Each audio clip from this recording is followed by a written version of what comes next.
Bakit walang floor 13 ang karamihan ng building sa Manila?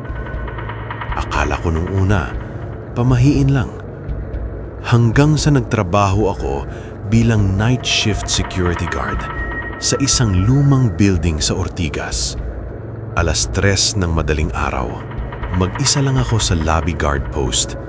Lahat ng monitor ng CCTV, normal ang pinapakita, maliban sa monitor 7. Nakafocus ito sa abandoned 13th floor, nasarado na simula pa nung dekada 90. Sa monitor, nakita kong bumukas ang pinto ng elevator sa floor 13. Isang babaeng nakaputing bestida ang lumabas.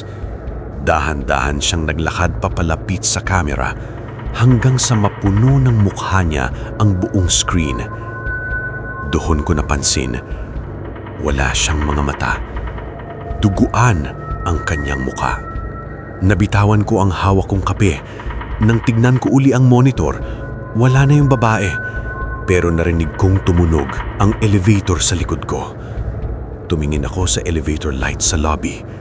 Pababa ito, galing sa floor 13. Gusto mo bang malaman kung sino ang lumabas? Follow the Storymaker for part 2.